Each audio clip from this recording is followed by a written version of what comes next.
Hey Star Warriors, Star Geek here, and welcome to the 13th episode of Star Wars Factor Beam, the series where I tell you 5 Star Wars facts that you just can't pull away from. Each episode is centered around a certain character, film, or category. In today's episode, the character under lockdown in the cell block level of the Fact Star is legendary Jedi Master Qui-Gon Jinn. Let's hop right into it with fact number 1. The name Qui-Gon derives from an ancient Chinese system of alternative medicine called Qui-Gon. The word Jinn refers to Jinn, the genies of Arabian myths. It's pretty cool to think that there's actually a process that goes into making most Star Wars names sound realistic. Unlike Minch. Go check out my first episode of Factor Beam to make any sense of what I'm talking about. Qui-Gon Jinn is definitely a great name that really suits his character, and a Jedi definitely fits well into the title, Medicine Genie. You're a Jedi Knight, aren't you? What makes you think that? I saw your laser sword. Only Jedis carry that kind of weapon. Fact number 2.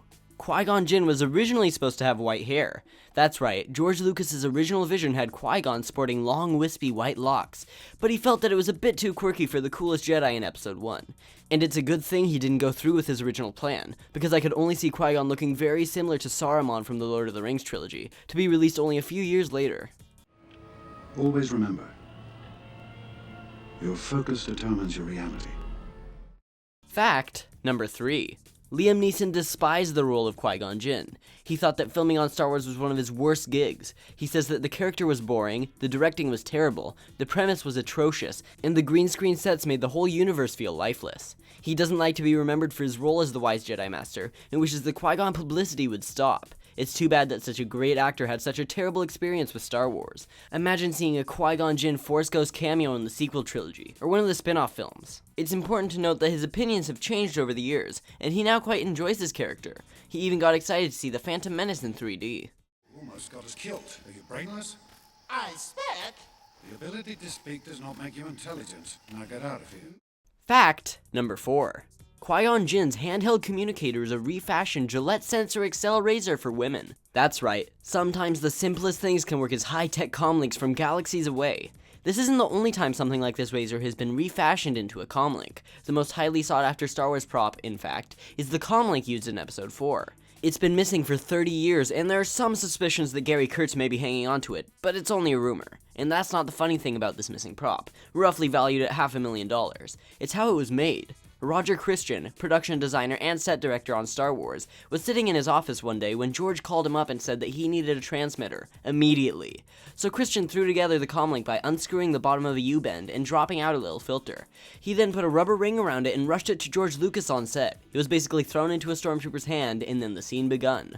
While this new comlink looks like it's been a bit more altered than the small transmitter in A New Hope, I can only imagine Roger Christian throwing it together in a matter of minutes the same way he had done 22 years earlier. The reading's off the chart. Over 20,000. Even Master Yoda doesn't have a midichlorian count that high. No Jedi has. And finally, fact number 5. The Phantom Menace's production sets were built only as high as the top of the actors' heads, and computer graphics were used to fill in the rest. But it was later realized that Liam Neeson was so tall that they needed to build things much higher. This little fluke cost the production another $150,000 in construction costs. It's pretty hilarious how one simple mistake can set a film production back thousands of dollars. This just teaches you to double check everything, especially when you have 6'4" tall actors working on set. It also shows you not to rely on CGI alone, or you may end up with a problem like this. Or like the CG R2-D2 in the prequels. I know that most of you probably don't have any problems with this astromech's look in episodes 1 through 3, but to me, the animation style is atrocious. I mean, just look at it. It's almost comparable to the 1997 Jabba. But I digress. So yeah, small sets left episode 1 with a pile of extra work, costing a fortune.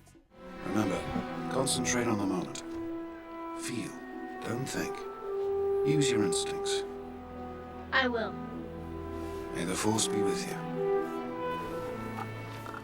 That wraps up episode 13 of Star Wars Factor Beam. Don't forget to wait past the credits for a special surprise. Subscribe to Star Geek for weekly Star Wars content.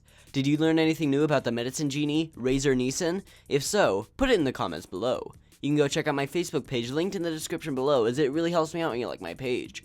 If you go over to the page, you will get daily news on Star Wars Episode 7, Star Geek episodes, memes, and even Palpatine.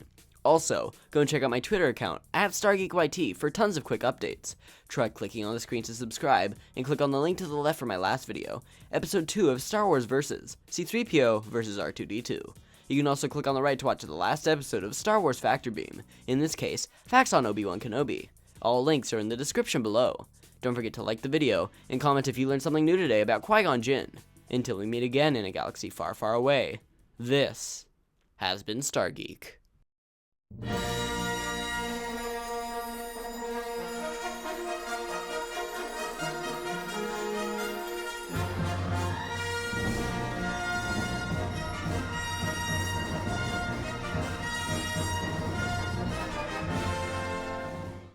Did you know Qui-Gon was a baseball superstar, playing first base for the Coruscant Jedi Masters in the interplanetary major leagues? Every time he came up to bat, opposing pitchers would shiver in fear, dreading the inevitable announcer's home run call. 3-2 full count, pitcher in his windup. Delivery right down the middle. High, fast. It's swung on and belted. Going out towards center field. Center fielder's backing up to the fences. That is going Qui-Gon Jinn.